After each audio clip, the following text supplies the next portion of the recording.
En 2007, una enfermera salió de su turno en Guadalajara y se desvaneció en 20 minutos. Ni rastro del coche, ni testigos, nada. Su familia buscó durante 15 años, aferrados a un silencio insoportable. Y cuando todos creían que el caso estaba enterrado en el olvido, una simple remodelación de una casa destapó un secreto tan macabro que obligó a reabrir la herida de toda una ciudad. Esta es la historia de Paula Navarro. El amanecer del 17 de julio de 2007 parecía no anunciar nada fuera de lo normal en Guadalajara. El cielo estaba cubierto por una bruma ligera que apenas dejaba ver el sol y el calor del verano se hacía sentir desde temprano. En la colonia Jardines de San Ignacio, una mujer de 31 años llamada Paula Navarro Hernández terminaba de alistarse para su turno nocturno en el Hospital Civil Viejo. Enfermera especializada en cuidados intensivos, Paula era conocida por su puntualidad y por la serenidad con la que atendía a los pacientes más graves. Medía 1,68 m, cabello castaño oscuro recogido en un chongo apretado, mirada firme de ojos verdes y una sonrisa discreta que inspiraba confianza. Había nacido en Tepatitlán, hija de un mecánico retirado y de una maestra jubilada. Se había mudado a Guadalajara a los 20 años para estudiar enfermería en la Universidad de Guadalajara y nunca regresó a vivir al pueblo. En 2005 logró comprar un pequeño departamento en la colonia americana gracias a un crédito y a la ayuda de sus padres. Era independiente, dedicada y con grandes planes. Soñaba con especializarse en terapia intensiva pediátrica. Su rutina estaba marcada con precisión. Dormía de día, despertaba a las 2 de la tarde, preparaba una comida ligera, estudiaba hasta el atardecer y a las 9 ya estaba lista para salir rumbo al hospital. Siempre llegaba media hora antes de que iniciara su guardia a las 10 de la noche. Al terminar el turno, a las 6 de la mañana, acostumbraba a pasar por una tienda de conveniencia en la Avenida Revolución, donde compraba pan dulce y leche antes de volver a casa. Aquella constancia la hacía predecible, algo que pocas veces le preocupaba, pero que más tarde se convertiría en el detalle más peligroso de su vida. En lo personal, Paula mantenía una relación desde hacía un año con Arturo Medina, un ingeniero civil de 34 años que trabajaba en una constructora de Zapopan. Se conocieron en una boda de una compañera de Paula y desde entonces no se separaban. Arturo la describía como una mujer disciplinada y fuerte, pero también cariñosa. Tenían planes de casarse en 2008 y formar una familia, algo que a Paula le ilusionaba profundamente. Sus padres la visitaban cada domingo y en la iglesia bautista a la que asistía los sábados cantaba en el coro. Era, para todos los que la conocían, una mujer ejemplar. El 17 de julio inició como cualquier otro día. Paula se levantó puntual, habló por teléfono con su madre para confirmar la visita del fin de semana, revisó un capítulo de un manual de cuidados intensivos y cenó temprano. A las 9:30 de la noche salió de su departamento y condujo su Chevrolet Chevy blanco, con dirección al hospital. Ese trayecto de 15 minutos por calles concurridas no solía tener sobresaltos, y así fue también aquella noche. Durante el turno, atendió 2 emergencias graves, un motociclista con múltiples fracturas que ingresó a las 11 y una mujer con complicaciones posparto cerca de las 3 de la madrugada. Sus compañeras recordaron después que Paula estaba de buen humor, comentando que Arturo había conseguido un contrato importante en su empresa y que ambos estaban pensando en viajar a la playa por primera vez juntos. No había señales de angustia ni problemas aparentes. A las 6 en punto de la mañana del día siguiente, el 18 de julio, terminó su guardia. Como siempre, se despidió de sus colegas, salió del hospital y caminó hacia el estacionamiento. A las 6:20, encendió su Chevy y salió hacia la avenida.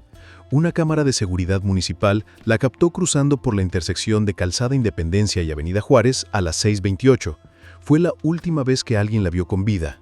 A las 7:30, Arturo intentó llamarla, como hacía cada mañana para asegurarse de que había llegado bien a casa. El teléfono sonó varias veces hasta que entró al buzón de voz.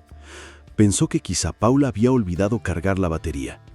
A las 8 insistió, luego a las 9, nada. A las 11, ya inquieto, decidió pasar por su departamento. Tenía una llave que ella le había dado meses atrás. Cuando abrió, encontró todo en orden. La cama hecha, la ropa del día siguiente lista sobre la silla y el refrigerador con los mismos alimentos de siempre. Lo único que faltaba era Paula. Arturo comenzó a llamar al hospital. Confirmaron que había salido normalmente. Llamó a los padres de Paula, que no sabían nada. A la 1 de la tarde, incapaz de controlar la ansiedad, acudió a la Policía Municipal de Guadalajara para reportar su desaparición. Desde ese instante, comenzó un caso que no solo conmocionaría a su familia, sino que con el tiempo se convertiría en uno de los misterios más oscuros de la ciudad. El primer día de búsqueda estuvo lleno de esperanza. Policías recorrieron la ruta habitual entre el hospital y el departamento. Revisaron gasolineras, tiendas, cámaras de seguridad cercanas. El Chevy blanco de Paula no apareció en ninguna grabación más allá de las 6:30 de la mañana. Era como si se hubiera desvanecido en pleno trayecto. Aquella noche, mientras Arturo y los padres de Paula colgaban carteles improvisados en postes y tiendas, comenzó a crecer una pregunta que los acompañaría durante años. ¿Qué había pasado con Paula Navarro en esos 20 minutos de trayecto? La desaparición de Paula Navarro se convirtió, desde la primera tarde del 18 de julio de 2007, en una prioridad personal para Arturo y para la familia de la joven. La Policía Municipal recibió la denuncia, pero el caso pasó rápidamente a la Policía Investigadora del Estado de Jalisco, ya que las primeras horas eran críticas y todo indicaba que no se trataba de un simple retraso. Arturo pasó la tarde entera recorriendo hospitales privados, clínicas y hasta el servicio médico forense con la esperanza de que Paula hubiera sufrido un accidente. En cada sitio escuchó lo mismo: nadie con esas características había ingresado. Al caer la noche, la angustia era insoportable. Los padres de Paula, doña Teresa y don Ignacio, llegaron desde Tepatitlán de urgencia. Verlos entrar al departamento vacío, con las luces encendidas y la cama intacta, fue un golpe brutal. El silencio del hogar contrastaba con los carteles que colgaban en la ciudad con su rostro sonriente. Para los investigadores, aquello abría dos posibilidades. Paula había cambiado inesperadamente de ruta o alguien la había obligado a detenerse. Se desplegaron patrullas a lo largo de las calles alternas, pero no apareció ni un rastro del auto, ni huellas de frenado, ni restos de vidrio, ni testigos. El 19 de julio, apenas 24 horas después, la historia ya ocupaba los noticieros locales. Enfermera desaparece en pleno centro de Guadalajara, titulaban los periódicos. Su condición de trabajadora de la salud y su reputación intachable llamaban la atención del público. Las llamadas anónimas comenzaron a llover en la comandancia, supuestos avistamientos en colonias lejanas, rumores de que había sido secuestrada, incluso teorías de que había decidido escapar por voluntad propia. La policía entrevistó a Arturo. Su coartada era sólida. Había llegado a su oficina en Zapopan a las 7 y varios compañeros confirmaron su presencia. También revisaron sus llamadas telefónicas. Desde las 7:30 estuvo insistiendo en comunicarse con Paula. Todo cuadraba. Los agentes, sin embargo, advirtieron que no podían descartar nada. Arturo aceptó cada revisión sin resistencia, convencido de que mientras más rápido lo descartaran, antes se concentrarían en la búsqueda real. Los días siguientes fueron una mezcla de esperanza y desesperación. Se organizaron brigadas de voluntarios para recorrer baldíos, carreteras secundarias y canales de agua. Los bomberos inspeccionaron zonas cercanas al río Santiago y varios barrancos de la periferia. El resultado fue nulo. La policía, presionada por la atención mediática, ofreció una recompensa de 50,000 pesos por información confiable. El número de denuncias aumentó, pero ninguna llevó a una pista real. Una mujer llamó asegurando que había visto el Chevy blanco estacionado en Tonalá. Cuando los agentes llegaron, resultó ser un coche similar. Otro hombre juró haber visto a Paula en un centro comercial en Zapopan, pero las cámaras demostraron que se trataba de otra persona. Mientras tanto, en la colonia americana, el departamento de Paula permanecía exactamente igual. Doña Teresa se negaba a mover una sola cosa. El uniforme que su hija había dejado colgado en el armario seguía allí, impregnado de su perfume. Cada mañana se sentaba junto a la ventana, esperando ver aparecer el coche en la esquina. Don Ignacio, en cambio, se dedicaba a pegar carteles en postes, mercados y camiones urbanos. Se busca Paula Navarro Hernández, 31 años. Última vez vista el 18 de julio a las 6:30 am en su Chevy blanco. La foto mostraba a Paula con bata de enfermera, cabello recogido y esa sonrisa tranquila que parecía prometer alivio. El 22 de julio, 5 días después, la investigación tomó un rumbo inesperado. Un vecino de la colonia Jardines de San Ignacio declaró haber visto un coche blanco estacionado frente a su casa la mañana de la desaparición. Recordaba que un hombre lo conducía y que parecía nervioso. Sin embargo, no pudo precisar el modelo ni la matrícula. La pista resultó insuficiente, pero alimentó la sospecha de que alguien pudo haber interceptado a Paula y conducido su auto. Para reforzar la búsqueda, la policía solicitó apoyo de la unidad canina. 2 perros adiestrados en rastreo olfativo recorrieron la ruta entre el hospital y la colonia americana. Los animales lograron seguir un rastro hasta una calle secundaria cercana a la avenida Niños Heures, pero ahí se perdió abruptamente. Nadie pudo explicar por qué el olor terminaba en esa esquina. Para los agentes, aquello significaba una cosa: Paula probablemente había sido transferida de su coche a otro vehículo. El hallazgo generó más preguntas que respuestas. ¿Quién tendría la capacidad de interceptarla en una zona transitada, en plena mañana, sin dejar testigos claros? ¿Por qué no había señales de violencia?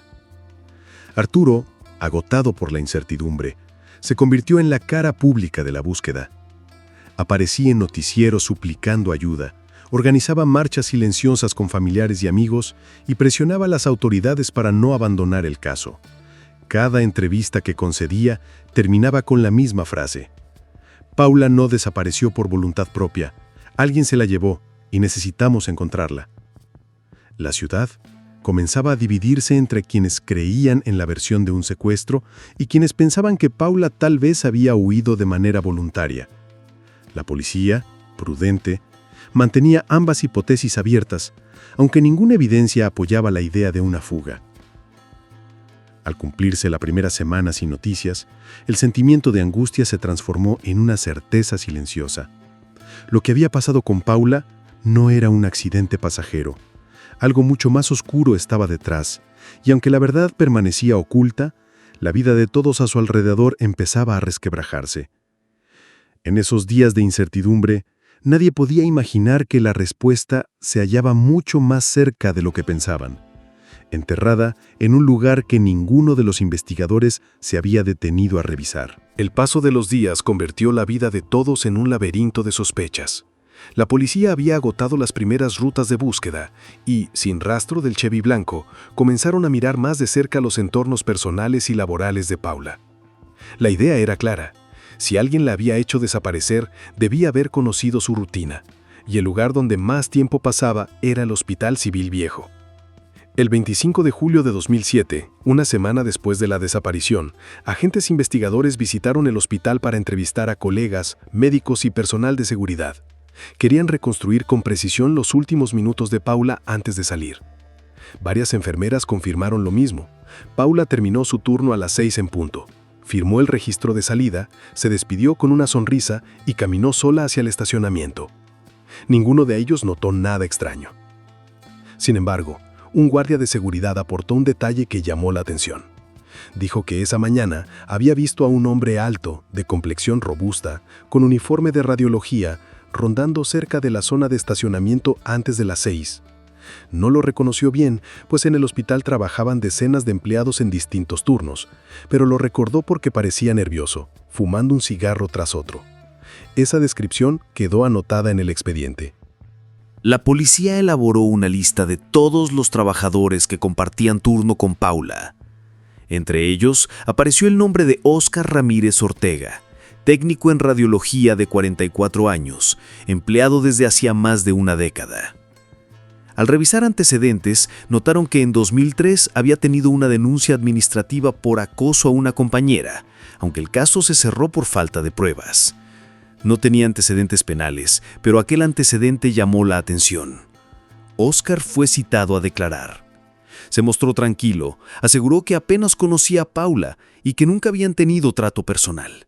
Explicó que había salido de su turno a las 5:30 de la mañana y se fue directo a su casa en Tlaquepaque, donde su esposa confirmó su llegada poco después de las 6. Su coartada parecía consistente, aunque los investigadores anotaron cierta incomodidad en sus gestos. Mientras tanto, la presión mediática aumentaba. Noticieros nacionales recogieron la historia, presentando a Paula como el rostro de la enfermería desaparecida. La ciudadanía comenzó a criticar la aparente lentitud de las autoridades. Marchas en silencio, encabezadas por colegas del hospital, avanzaban por la avenida Juárez con velas y pancartas que decían: ¿Dónde está Paula? Arturo se convirtió en vocero involuntario de la causa. Dormía apenas unas horas y dedicaba el resto del tiempo a entrevistas, reuniones con detectives y búsquedas improvisadas. La relación con los padres de Paula se hizo más estrecha. Compartían el mismo dolor y la misma esperanza. Pero también crecían los roces con las autoridades.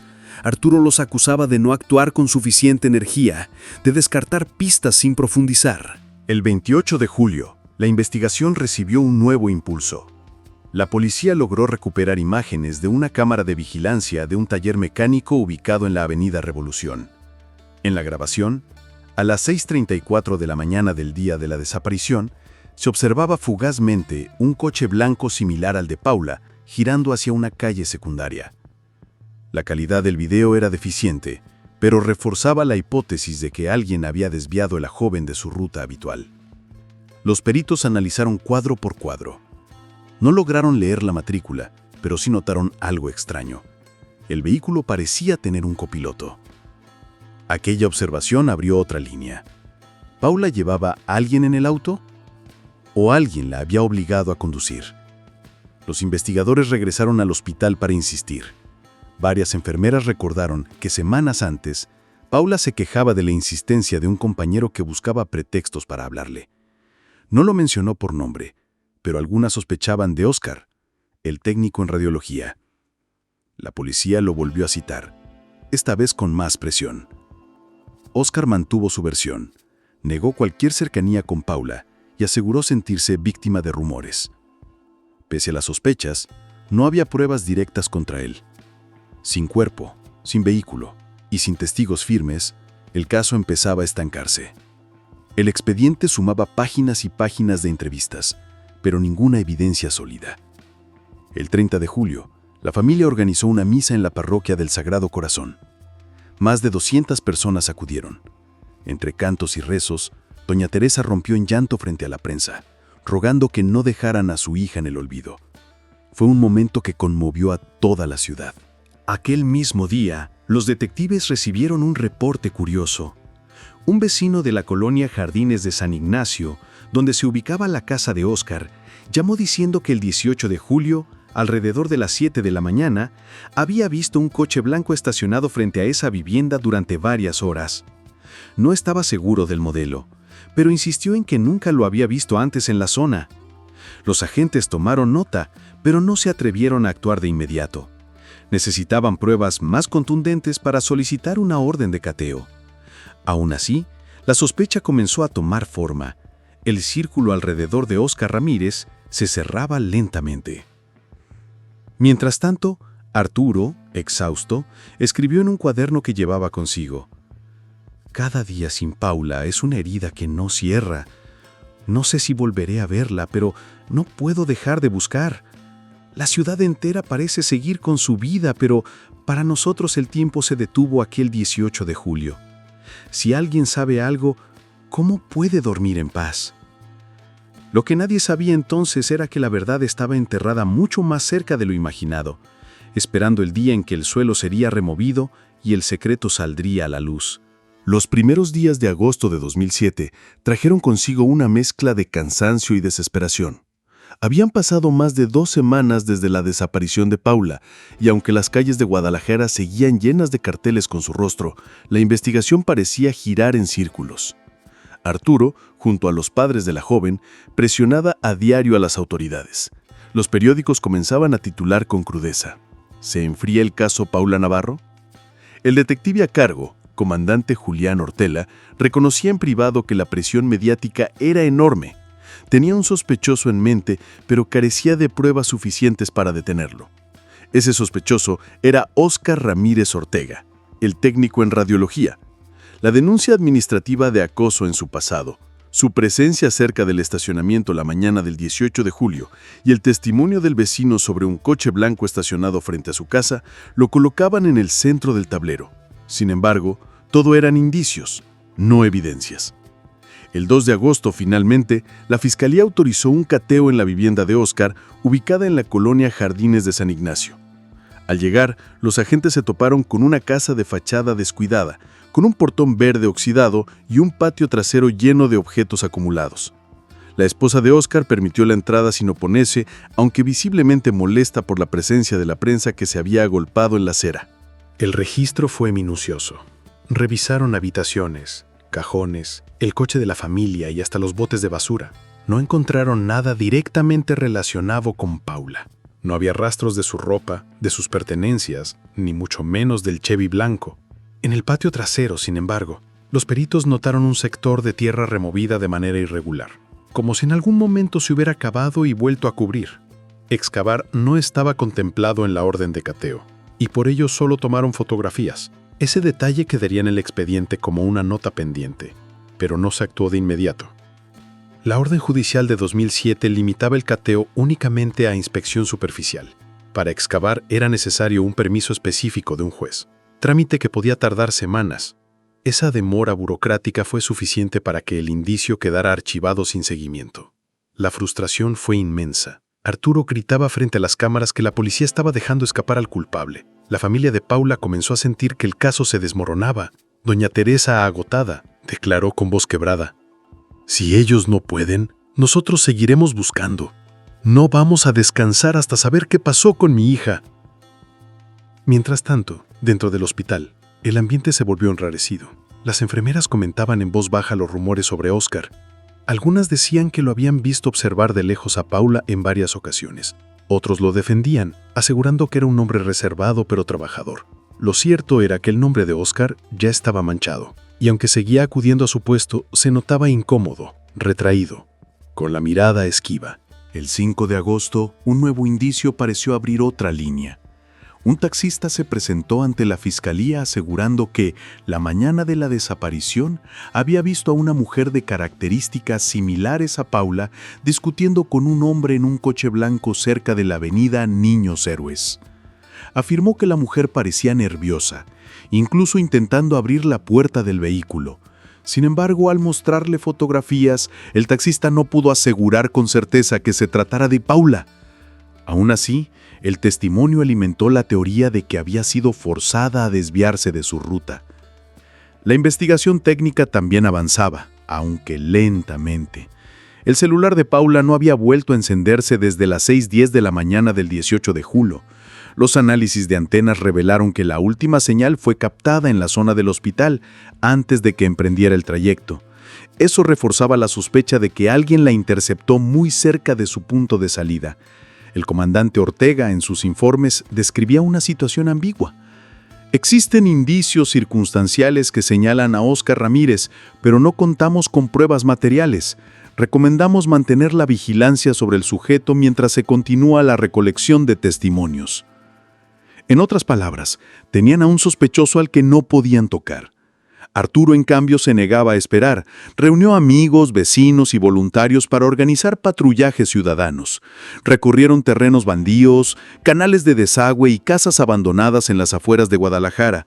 Pegaban nuevos carteles en mercados, iglesias y estaciones de autobuses. Cada salida terminaba en la misma frustración.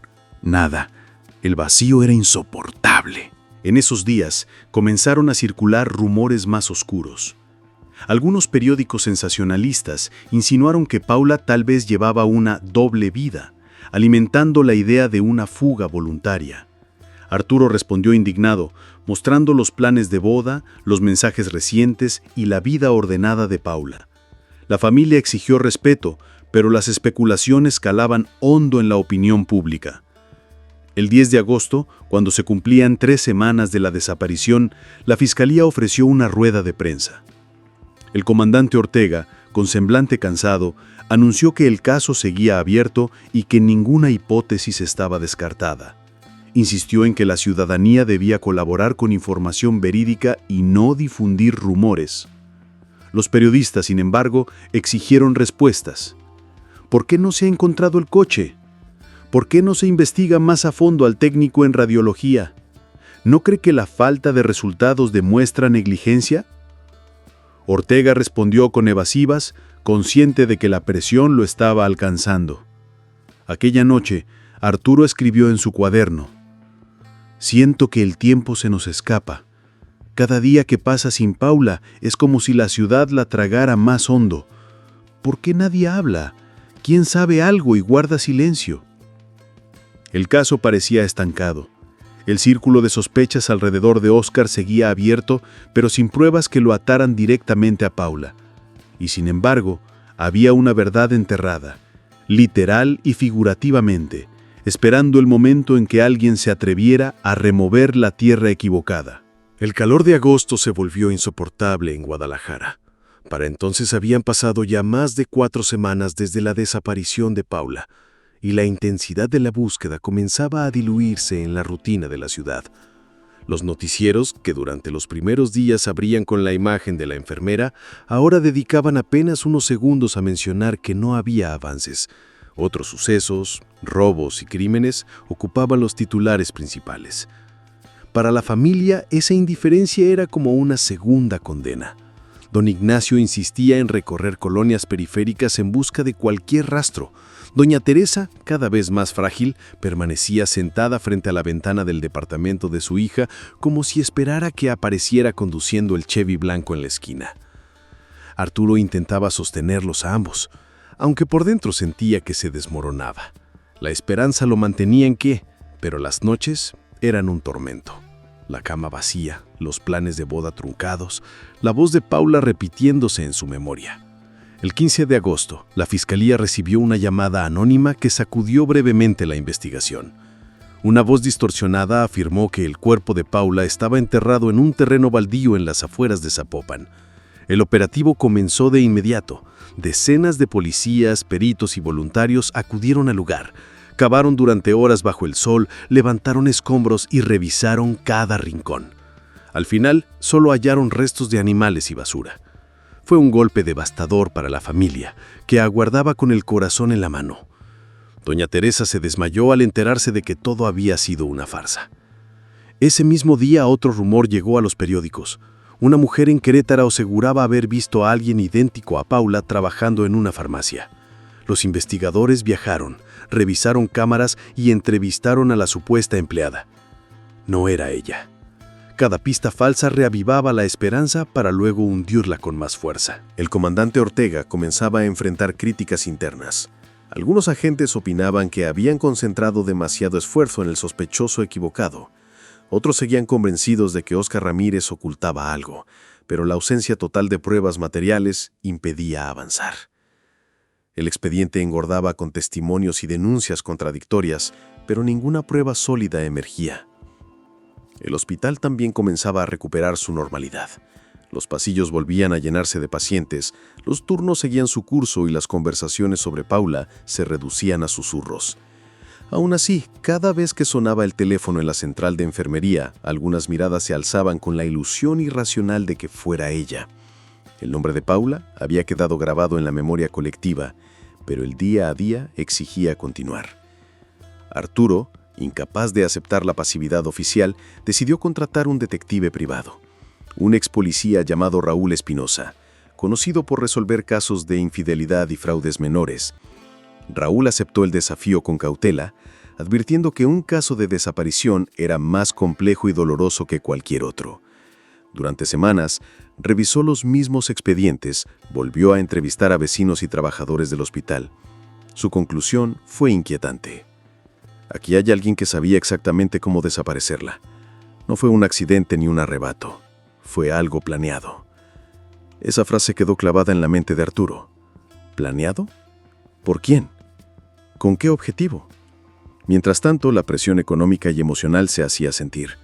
La familia había gastado gran parte de sus ahorros en carteles, recompensas y traslados. Arturo faltaba con frecuencia al trabajo, lo que comenzaba a generar tensiones en su empresa. Todo parecía derrumbarse alrededor del vacío que había dejado Paula. El 25 de agosto se organizó una marcha silenciosa desde el hospital hasta la Plaza de Armas. Unas 500 personas participaron, portando velas y fotografías. La multitud avanzaba en silencio, solo roto por el sonido de pasos y llantos contenidos. La imagen de esa procesión nocturna se difundió en varios noticieros nacionales, devolviendo por unas horas la atención al caso. Pero como tantas veces, al día siguiente todo volvió a la normalidad. La frustración también alcanzaba a la policía. El comandante Ortega reconocía en privado que el caso se enfriaba, sin cuerpo, sin vehículo, y con el paso de las semanas, las posibilidades de resolverlo disminuían. «La ciudad olvida rápido», murmuró un agente. «Pero la familia nunca olvida», respondió Ortega con un gesto serio. El 1 de septiembre, un nuevo testimonio alimentó la incertidumbre. Un joven afirmó haber visto un coche blanco desmantelado en un taller clandestino en Tlaquepaque. La policía acudió de inmediato, pero los vehículos hallados no coincidían con el Chevy de Paula. Una vez más, la ilusión se desvanecía. Arturo comenzó a escribir cartas dirigidas a Paula, como una forma de mantenerla viva en su día a día. En una de ellas escribió: «Hoy recorrí las calles con tu padre. Pegamos carteles en cada poste, aunque ya están desgastados por la lluvia. La gente pasa de largo como si fueras un recuerdo lejano, pero para mí sigue siendo presente. No voy a dejar de buscarte, aunque todos los demás se cansen». Esa carta nunca fue entregada, pero expresaba lo que sentía. Un amor suspendido en el tiempo, atado a una ausencia insoportable. Al llegar septiembre, el caso Paula Navarro comenzaba a adquirir el perfil de los misterios sin resolver que se acumulan en los archivos policiales. La ciudad, que al principio había clamado por respuestas, ahora parecía resignada al silencio. Pero bajo esa aparente calma, seguía latiendo una verdad enterrada, aguardando el día en que saldría a la luz con una fuerza devastadora. El otoño de 2007 llegó sin respuestas. En los pasillos del Hospital Civil, el caso de Paula Navarro todavía era tema de conversación, pero ya no con la intensidad de los primeros días. El tiempo había empezado a cubrirlo todo con una capa de silencio incómodo. La investigación oficial, aunque nunca cerrada, fue perdiendo fuerza. El comandante Ortega recibió nuevas asignaciones y otros crímenes más recientes desplazaron a Paula de las prioridades. El expediente seguía abierto, acumulando polvo en un archivero gris. Para la familia, en cambio, el tiempo no pasaba. Doña Teresa seguía viviendo en un estado de espera permanente. Mantenía el cuarto de su hija intacto, la cama tendida, los libros de enfermería sobre el buró, las plantas de la ventana regadas a diario. Cada objeto parecía un recordatorio cruel de que Paula podría regresar en cualquier momento, pero nunca regresaba. Don Ignacio, más terco, se aferraba a la idea de que aún podía encontrarla. Pasaba los fines de semana recorriendo pueblos aledaños, preguntando en mercados y cantinas, mostrando la foto de su hija a cualquiera que quisiera escuchar. Su salud empezó a deteriorarse, con la presión arterial disparada y un cansancio crónico que se negaba a atender. Arturo, por su parte, intentó sostenerse como pudo. Durante el primer año, dedicó cada momento libre a la búsqueda. Habló con periodistas, organizó marchas, recorrió hospitales psiquiátricos y refugios. Pero el desgaste lo alcanzó. Perdió su empleo en la constructora por ausencias constantes y la relación con la familia de Paula comenzó a tensarse. No porque dejaran de quererse, sino porque el dolor de cada uno encontraba formas distintas de expresarse. Arturo pensaba en reconstruir su vida, pero cada intento lo hacía sentir culpable, como si traicionara la memoria de Paula. El 2008 estuvo marcado por una serie de falsos avistamientos. Una mujer en León juró haberla visto en un mercado. Otro en Morelia aseguró haberla atendido en un consultorio dental. Cada pista movilizaba a la familia, pero todas terminaban en decepción. La prensa sensacionalista explotaba el caso de vez en cuando, publicando titulares como «Doble vida de la enfermera desaparecida» o «Nuevas pistas apuntan a fuga voluntaria». Aquellas insinuaciones lastimaban profundamente a los Navarro, que sabían bien que Paula jamás habría abandonado a los suyos. En 2009, Arturo tomó una decisión dolorosa. Se mudó a la Ciudad de México para intentar rehacer su vida. Le explicó a los padres de Paula que no se trataba de rendirse, sino de sobrevivir. «Si me quedo aquí, me hundo con el recuerdo de cada calle», confesó. Doña Teresa lo entendió en silencio. Don Ignacio, en cambio, lo miró con decepción. Para él, marcharse era una forma de abandonar la búsqueda. Años más tarde, aquella distancia se convertiría en una herida entre ellos. El tiempo siguió su curso implacable. Para 2010, El caso de Paula ya era uno más en la lista de desapariciones no resueltas del Estado. Los periódicos apenas lo mencionaban en aniversarios, recordando a la enfermera que se desvaneció en 20 minutos. En el hospital, nuevas generaciones de enfermeras llegaban sin conocer la historia. El nombre de Paula comenzaba a sonar lejano, casi como una leyenda urbana.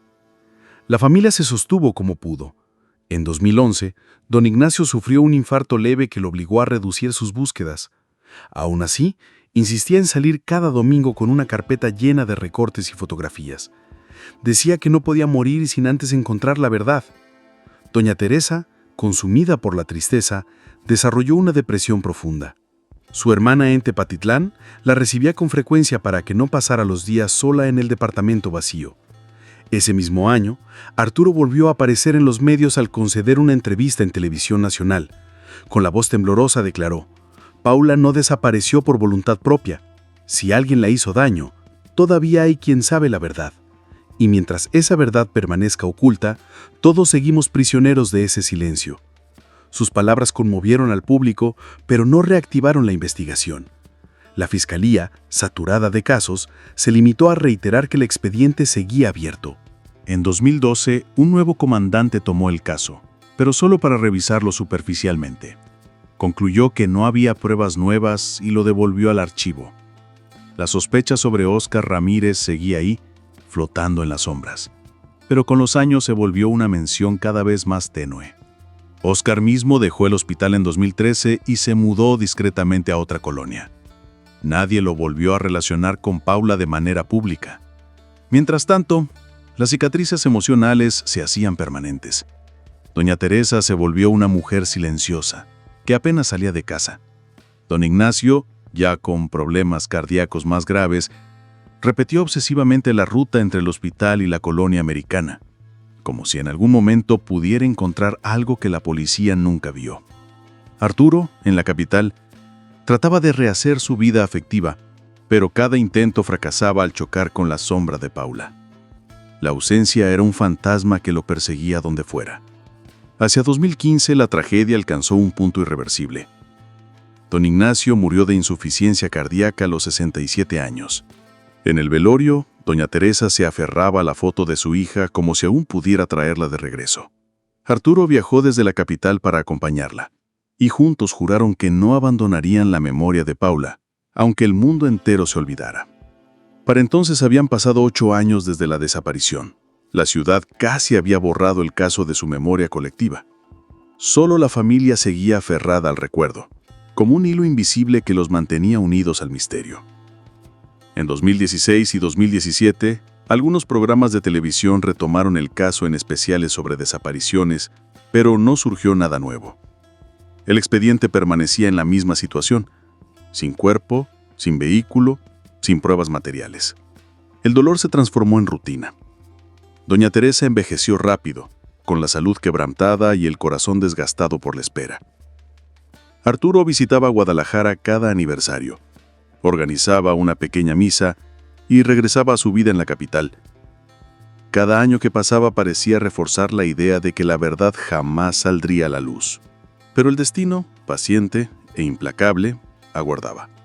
La tierra, que guardaba un secreto desde aquel 18 de julio de 2007, seguía ahí, intacta. Nadie sospechaba que una simple remodelación, muchos años después, rompería por fin el silencio. 15 años habían pasado desde aquella mañana en que Paula Navarro desapareció sin dejar rastro. Para 2022, el caso se había convertido en un recuerdo difuso en Guadalajara, un expediente olvidado en los archivos judiciales. Solo la familia seguía viviendo con la herida abierta. Doña Teresa, ya anciana y frágil, se había mudado con su hermana a Tepatitlán. Arturo, aunque había intentado rehacer su vida, nunca dejó de cargar con la sombra de Paula. En marzo de ese año, un matrimonio joven procedente de la Ciudad de México, Andrés y Verónica Morales, decidió mudarse a Guadalajara buscando una vida más tranquila. Después de meses de búsqueda, encontraron una propiedad en la colonia Jardines de San Ignacio, una casa amplia, de construcción noventera, que necesitaba remodelaciones. El precio era sorprendentemente bajo, lo que terminó de convencerlos. Firmaron los papeles sin imaginar que los muros y la tierra de esa casa guardaban un secreto sepultado desde hacía década y media. Los antiguos propietarios casi no usaban el patio, lo mantenían como bodega improvisada, con cajas y escombros acumulados. Nunca hicieron remodelaciones profundas ni excavaciones, lo que permitió que el terreno permaneciera intacto 15 años, conservando bajo la tierra el secreto. El ingeniero encargado de la remodelación, Ricardo Ochoa, organizó una cuadrilla de trabajadores para renovar el patio trasero y ampliar la cochera. Los Morales soñaban con construir ahí un pequeño jardín y una terraza para reuniones familiares. La obra comenzó a mediados de abril, bajo un sol ardiente que obligaba a los trabajadores a beber agua cada 15 minutos. El 20 de abril, mientras excavaban para instalar una base de cemento, uno de los obreros, Juan Carlos, sintió que su pala golpeaba algo duro a poco más de 1 metro de profundidad. Pensó que era una piedra o escombro de construcciones pasadas. Siguió cavando, pero pronto notó que se trataba de algo envuelto en un plástico deteriorado. Llamó a su capataz y juntos empezaron a retirar la tierra con cuidado. Lo que apareció los dejó helados. Huesos humanos parcialmente cubiertos por lona negra. El capataz detuvo la obra de inmediato y avisó al ingeniero Ochoa, quien corrió al lugar. Apenas asomó el cráneo amarillento entre la tierra, comprendió la gravedad de lo que tenían frente a sí. Llamaron a la policía sin perder un segundo. En menos de 1 hora, la zona estaba acordonada, rodeada de patrullas, agentes y curiosos que se asomaban desde la acera. La noticia corrió como fuego en pólvora. Restos humanos encontrados en una casa de Jardines de San Ignacio. Anunciaban los titulares digitales esa misma tarde. Nadie lo sospechaba aún, pero el misterio de Paula Navarro estaba a punto de resurgir. La Fiscalía envió a la unidad de criminalística. Peritos con trajes blancos comenzaron a excavar de manera meticulosa. El olor de la tierra húmeda se mezclaba con la tensión en el ambiente. Poco a poco emergió un esqueleto completo en posición fetal, envuelto en varias capas de plástico. Junto a él aparecieron objetos que llamaron la atención de inmediato.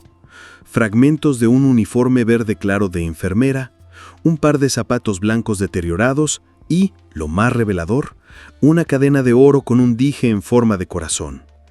Dentro del corazón estaban grabadas las iniciales PNH. El hallazgo paralizó a todos. Un agente, que llevaba años en el cuerpo, murmuró: «No puede ser, después de tanto tiempo». La identificación parecía obvia, pero se necesitaban pruebas forenses. Los restos fueron trasladados al Servicio Médico Forense de Jalisco. En cuestión de días, el análisis de ADN confirmó lo que la cadena ya había anunciado. Los huesos pertenecían a Paula Navarro Hernández. 15 años después, la verdad empezaba a salir de la tierra. El hallazgo generó una tormenta mediática. Los noticieros nacionales retomaron la historia, presentándola como un misterio resuelto por azar. La ciudad revivió el recuerdo de Paula. Los periódicos desempolvaron viejas fotos suyas, los programas de radio entrevistaron a antiguos compañeros del hospital, y en redes sociales se multiplicaron mensajes de indignación. Arturo recibió la llamada una mañana. Había pasado tanto tiempo que al escuchar la voz del fiscal confirmando la identidad, sintió que el piso se le hundía. No lloró de inmediato. Se quedó en silencio, sosteniendo el teléfono como si no supiera qué hacer con esa verdad. Después escribió en su cuaderno: 15 años buscándote en cada esquina y estabas enterrada a pocos kilómetros del hospital. No sé si sentir alivio o un dolor nuevo que me rompe por dentro. Doña Teresa, al enterarse, cayó en un llanto inconsolable.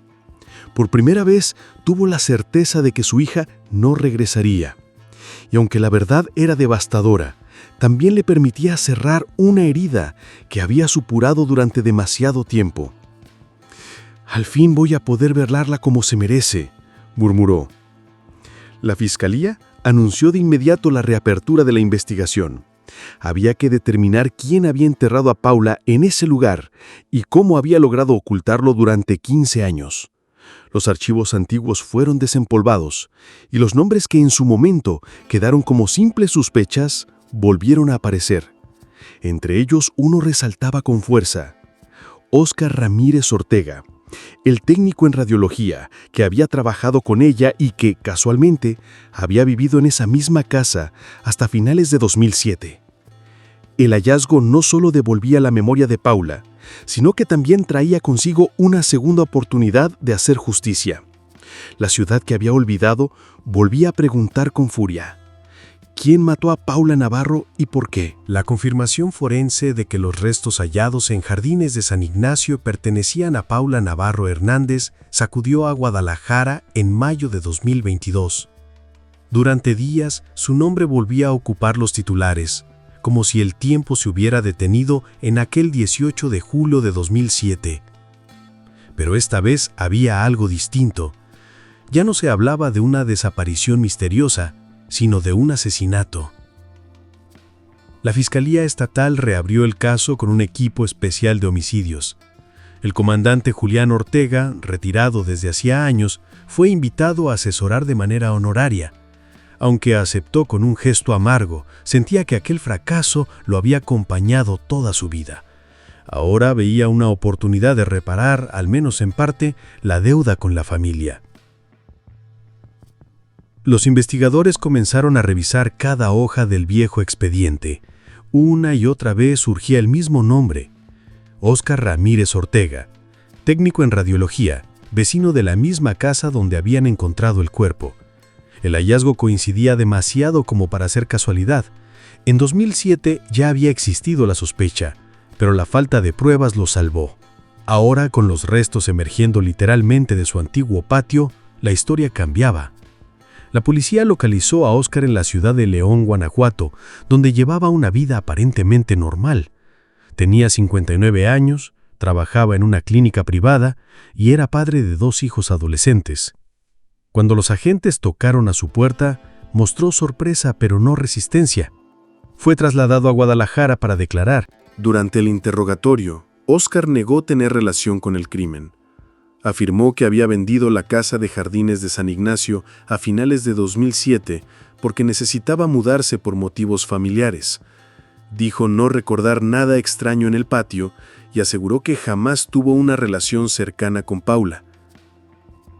Sin embargo, su coartada de entonces se derrumbaba con cada documento revisado. Los fiscales le mostraron la evidencia: el cuerpo hallado en su antiguo jardín, el uniforme de enfermera, la cadena con iniciales, la coincidencia con la fecha de la desaparición.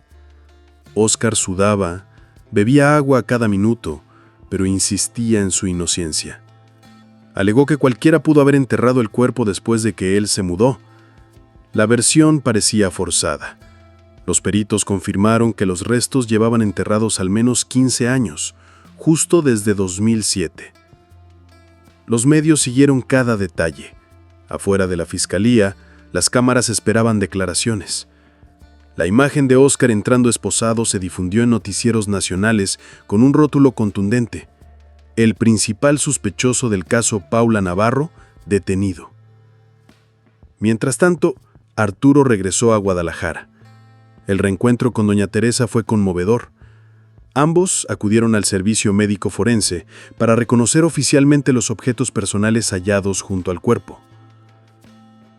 Cuando doña Teresa vio el dije en forma de corazón con las iniciales de su hija, rompió en llanto. «Este era suyo. Se lo regalamos en su cumpleaños número 20», murmuró. El fiscal general anunció que buscarían una condena ejemplar, pero para lograrlo necesitaban algo más que sospechas. Requerían pruebas concluyentes. Los peritos analizaron el cráneo de Paula y encontraron fracturas compatibles con golpes contundentes. También revisaron el plástico y determinaron que había sido adquirido en una ferretería de la zona en 2006, un detalle que estrechaba aún más la línea temporal. A pesar de todo, la defensa de Óscar insistía: no había testigos directos ni huellas dactilares preservadas después de tantos años. El juicio sería complejo, un enfrentamiento entre indicios poderosos y la ausencia de pruebas físicas recientes. Mientras avanzaba el proceso, los investigadores entrevistaron nuevamente a antiguos compañeros del hospital. Varias enfermeras recordaron que Oscar había mostrado un interés incómodo por Paula, buscándola en pasillos y haciendo comentarios sobre su belleza. Una de ellas relató que Paula, poco antes de desaparecer, le confesó sentirse observada por él. Esos testimonios, ignorados en 2007, ahora cobraban un peso decisivo. La Fiscalía también reconstruyó los movimientos de Oscar la mañana del 18 de julio de 2007. Aunque él aseguraba haber llegado a casa a las 6:30, el vecino que en su momento declaró haber visto un coche blanco estacionado frente a su vivienda reforzó su relato en 2022. Dijo recordar que permaneció ahí varias horas y que vio a Oscar entrando y saliendo del patio esa mañana. Aquella declaración, sumada al hallazgo en el jardín, configuraba un cuadro difícil de refutar. La noticia del hallazgo y la detención se convirtió en tema nacional. Programas de televisión dedicaron especiales al misterio de la enfermera enterrada en su propio barrio. Para la opinión pública, la culpabilidad de Oscar era evidente, pero en los tribunales las reglas eran otras. Hacía falta un caso sólido que resistiera las maniobras de la defensa. Arturo asistía a cada audiencia, con el rostro endurecido por los años. En sus notas escribió: «Lo busqué en cada calle, en cada hospital, en cada rumor, y él estaba ahí, trabajando a mi lado en el mismo hospital, cargando este secreto en silencio. 15 años, viviendo como si nada, mientras nosotros moríamos un poco cada día». Doña Teresa, debilitada por la edad, apenas podía acudir a los juzgados, pero cada vez que lo hacía, su mirada fija en Oscar era un grito mudo de justicia. La reapertura del caso no solo trajo esperanza, también desató viejas culpas. El comandante Ortega confesó ante la prensa que en 2007 habían tenido la pista correcta, pero les faltó decisión para profundizar. «Es un error que me perseguirá siempre», dijo con voz quebrada. A medida que avanzaban las audiencias, la Fiscalía presentó el argumento central. Paula había sido atacada en la mañana del 18 de julio de 2007 por Oscar Ramírez, quien, obsesionado con ella y tras ser rechazado, la golpeó y la llevó a su casa para ocultar el crimen. El hallazgo de sus restos en su jardín era la prueba más contundente. La defensa, sin embargo, replicaba que 15 años eran demasiado tiempo para establecer certezas. Alegaban contaminación de la escena, imposibilidad de pruebas materiales y falta de huellas directas. El caso se convirtió en un campo de batalla judicial. Para la familia, cada día de espera era un suplicio, pero también una nueva oportunidad de demostrar que la verdad, por más enterrada que estuviera, siempre encuentra la manera de salir a la luz. El juicio apenas comenzaba, y con él el capítulo más doloroso, pero también más cercano a la justicia que habían esperado durante década y media. El juicio contra Oscar Ramírez Ortega comenzó en septiembre de 2022 en los tribunales de Guadalajara. El caso había despertado tal interés mediático que las audiencias fueron transmitidas parcialmente por televisión local. Afuera del recinto, ciudadanos se aglomeraban con pancartas que exigían justicia para Paula Navarro. Era como si, después de 15 años, toda la ciudad quisiera saldar una deuda con la enfermera desaparecida. La Fiscalía abrió con un alegato contundente. Paula había sido víctima de un ataque violento la mañana del 18 de julio de 2007. Su cuerpo fue enterrado en el patio de la casa de Oscar, envuelto en lonas plásticas y junto con objetos personales que confirmaban su identidad. El fiscal señaló que, aunque habían pasado 15 años, la evidencia circunstancial y los testimonios configuraban un panorama claro de culpabilidad. El primer testigo en declarar fue Arturo Medina, el prometido de Paula. Con la voz quebrada, relató la rutina de su pareja y la angustia de aquel día en que dejó de contestar el teléfono. Narró cómo entró a su departamento y encontró todo en orden, cómo se aferró durante años a cada pista falsa y cómo la noticia del hallazgo lo destrozó. Vivimos 15 años en una pesadilla interminable. Hoy estamos aquí porque por fin sabemos dónde estuvo todo ese tiempo, pero necesitamos justicia. Luego compareció doña Teresa, frágil y apoyada en un bastón. Mostró al jurado el dije en forma de corazón con las iniciales PNH. Su testimonio fue breve pero desgarrador. Esta cadena se la regalamos cuando cumplió 20 años. Nunca se la quitaba. Encontrarla junto a sus huesos me quitó la esperanza, pero me dio la certeza de que por fin puedo llorarla como se merece. La sala se estremeció en silencio. Después vinieron las declaraciones de antiguos compañeros del hospital. 3 enfermeras coincidieron en que Paula había comentado sentirse incómoda por la insistencia de un colega. No lo nombró directamente, pero todas sospechaban de Óscar. Una de ellas recordó haberlo visto observándola en la sala de descanso. Otra afirmó que en una ocasión, Paula le dijo: «Ese hombre me incomoda, pero no quiero problemas en el trabajo». El vecino, que en 2007 declaró haber visto un coche blanco estacionado frente a la casa de Óscar, también testificó de nuevo. Ratificó que aquel día, entre 7 y 9 de la mañana, vio el vehículo detenido ahí. Aunque en su momento no pudo identificar la matrícula, la coincidencia temporal resultaba demoledora. La defensa, en cambio, se aferró a la falta de pruebas físicas directas. El abogado de Óscar, experimentado en casos complejos, repitió una y otra vez que la fiscalía no tenía huellas dactilares, ADN del acusado en el cuerpo, ni testigos que lo vieran agredir a Paula. Argumentaba que el hallazgo del cuerpo en el jardín podía deberse a que alguien más lo enterró ahí sin conocimiento de su cliente. No podemos condenar a un hombre únicamente por sospechas y rumores acumulados a lo largo de los años, insistía. En un intento de sembrar dudas, la defensa sugirió que Paula pudo haber tenido otros enemigos fuera del hospital. Incluso mencionó la posibilidad de que fuera víctima de un secuestro inicial y que su cuerpo terminara en esa casa de manera fortuita. Los argumentos parecían débiles frente al peso de las circunstancias, pero bastaban para generar inquietud en algunos observadores. El momento más tenso llegó cuando Óscar decidió declarar. Frente al jurado, con el rostro desencajado por los meses de encierro preventivo, sostuvo su inocencia.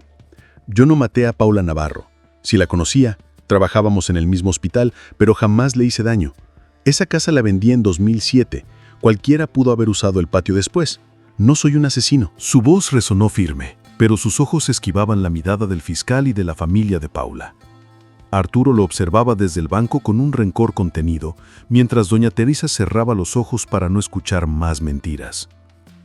Los peritos forenses presentaron pruebas técnicas. Explicaron que el estado de los huesos y el deterioro de la lona coincidían con un entierro del menos 15 años, lo que descartaba la versión de que el cuerpo fue colocado después de que Óscar se mudara. El fiscal recordó al jurado que, según la jurisprudencia mexicana, un conjunto de indicios firmes, concordantes y no refutados tiene la misma fuerza probatoria que una evidencia directa. Así, la coincidencia temporal del entierro, los testimonios de acoso y el hallazgo en su propio jardín formaban un cuadro concluyente. Además, el tipo de plástico hallado era idéntico al vendido en una ferretería ubicada a 3 calles de la casa, abierta en 2006.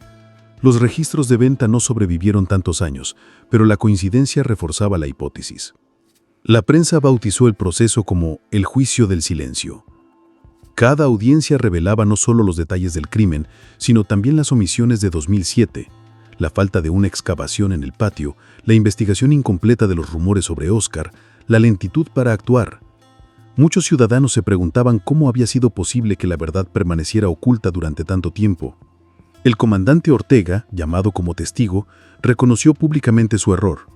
En 2007 tuvimos indicios claros, pero no pedimos la orden de cateo para excavar. Fue mi mayor fracaso como policía. Espero que este tribunal logre lo que nosotros no supimos hacer. El jurado escuchaba en silencio, cada vez más convencido de que las piezas se encajaban. El cuadro no era perfecto, pero formaba una imagen clara.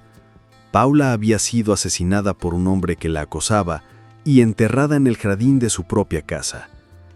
Al finalizar la tercera semana de audiencias, la fiscalía cerró con una frase que quedó grabada en la sala. La tierra no miente. 15 años guardó un secreto que hoy se revela, y ese secreto señala directamente a Óscar Ramírez. La defensa replicó que sin pruebas materiales era imposible condenar. En este país hemos visto demasiadas injusticias. No conviertan a mi cliente en un chivo expiatorio para tapar errores del pasado. El jurado tendría la última palabra. Doña Teresa y Arturo aguardaban con el corazón en un hilo. Después de 15 años de espera, todo se decidiría en unos días. Si la justicia alcanzaba por fin a Paula, o si el silencio volvía a imponerse. La sala de audiencias estaba abarrotada la mañana del 18 de noviembre de 2022. Después de semanas de testimonios, alegatos y recuerdos dolorosos, El jurado se había retirado a deliberar. Afuera, la multitud esperaba con pancartas que decían «Justicia para Paula». Dentro, el silencio era tan denso que parecía tragarse el aire. Doña Teresa, sentada en primera fila, sostenía entre sus manos la cadena dorada de su hija, esa misma que apareció junto a los restos en el patio de jardines de San Ignacio. Arturo, a su lado, la miraba con una mezcla de cansancio y esperanza. Habían esperado 15 años por ese momento, y ahora todo se decidiría en unas pocas palabras. Cuando el jurado regresó, el juez pidió que se levantaran. El portavoz del jurado leyó con voz firme: «Consideramos al acusado, Óscar Ramírez Ortega, culpable del delito de homicidio calificado en perjuicio de Paula Navarro Hernández». Un murmullo recorrió la sala. Doña Teresa estalló en llanto, abrazada por Arturo. Afuera, la noticia se propagó como fuego. ¡Culpable! Después de década y media de silencio, la justicia había llegado. El juez dictó sentencia: 28 años de prisión por homicidio calificado y ocultamiento de cadáver. En la lectura de la sentencia, el tribunal subrayó que el cúmulo de indicios era suficiente en derecho para dictar condena.